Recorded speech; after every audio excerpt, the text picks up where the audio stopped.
जे लाइ साईं गुज़ारिश इहा त हीउ ॾींहुं मां सम्झां थो असां सिंध वासियुनि लाइ पहिरीं शवाल जो ॾींहुं आहे, ईद जो ॾींहुं आहे। मां नंढड़ी गुज़ारिश कंदुसि त अलाह जो हबीब पंहिंजे कचहरीअ में सहाबा इकराम सां वेठो हो त हिन तरफ़ मुंहुं करे पाण मुस्कुराया। ॿ टे दफ़ा ईअं थियो त सहाबा इकराम पुछियो साईं एॾे करे तव्हां मुस्कुरायो था? चई एॾे हिकिड़ो सिंध वतन आहे, उतां मूंखे थधी हीर ऐं ख़ुशबू थी अचे जंहिं करे मां मुस्कुरायां थो। अलामा इक़बाल खे इहा शइ नज़र आई।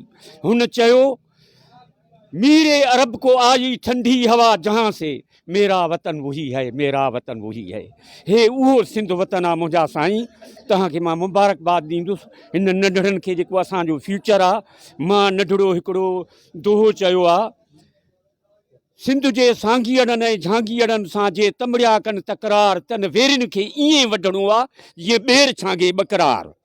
असां साईं मां सम्झां थो तव्हां न्याल सोलंगी आहियो, सोलंगी साहिबु असां झोल झली गुल उछलिया, उन्हनि असांखे टांडा झोल में विधा।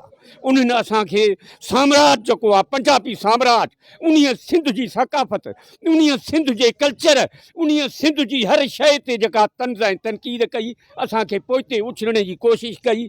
हींअर असांजो हे नंढड़ो जेको नौजवान आहे सुजाॻ आहे, असांजो नौजवान जज़्बात में आहे। इंशाअल्लाह हे एकता ॾींहुं वधंदो रहंदो। जेकॾहिं मां ॻाल्हाईंदुसि त हिते त महीना लॻी वेंदा।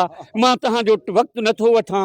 सिंध ते ॻाल्हाइण लाइ फौलाद जो दिमाग़ु खपे, सिंध जी हर शइ ते। जे इजाज़त ॾियो त अञा हिकु ॻाल्हि कंदुसि।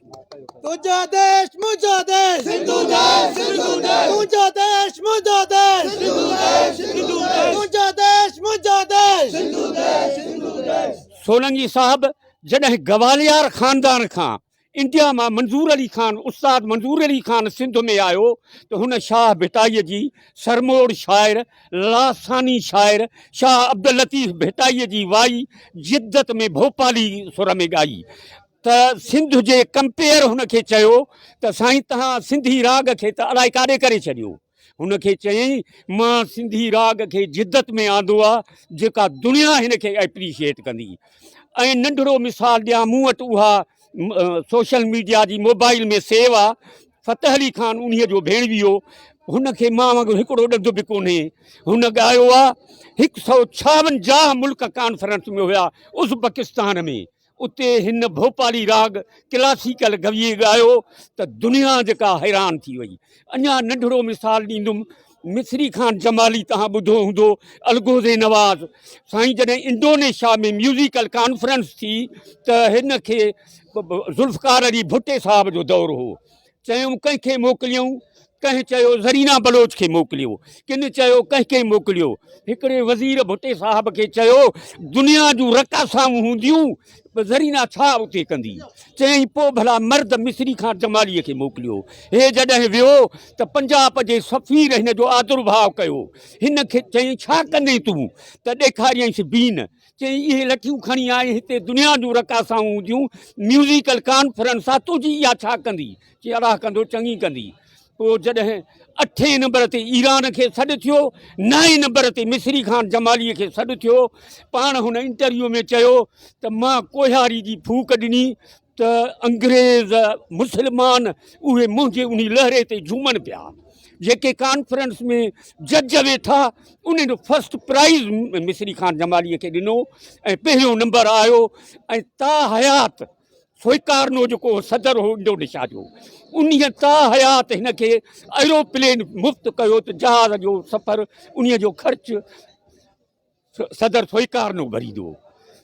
असांजे टैलेंट ते जेकॾहिं ॻाल्हाइबो, इलाही टैलेंट आहे। मां वरी बि नियाज़ साहिबु सोराइतो तव्हांजो, तव्हां हिन महफ़िल में आया हो हिन नंढड़नि मौसूमनि जे दादरसी ऐं हिननि असांजे नौजवाननि जे जज़्बनि खे उजागर करण लाइ। असां यकीन था कयूं इहा एकता अॻिते हली करे नियाज़ साहिबु वॾो रंग वठंदी ऐं सिंधी क़ौम मुतहद थींदी ऐं साम्राज जो मुक़ाबिलो कंदी। हाणे जाॻिया आहियूं, हितां जा ई माण्हू नियाज़ साहिबु, हितां जा ई माण्हू अयाणा न आहिनि। ज़िया ते कतो चयूं, हितां जा ई माण्हू अयाणा न आहिनि, ॾिसण वक़्त ख़ातिर घड़ी था ॿधनि हू। बिलो ढकियल खीर हाणे विञाए न वेंदो बिले जे गिचीअ में चढ़ी था बदनू इंशाअल्लाह असां सुजाग थी विया आहियूं सुजाग रहंदासीं अल्लाह तव्हांखे आबाद ऐं सलामत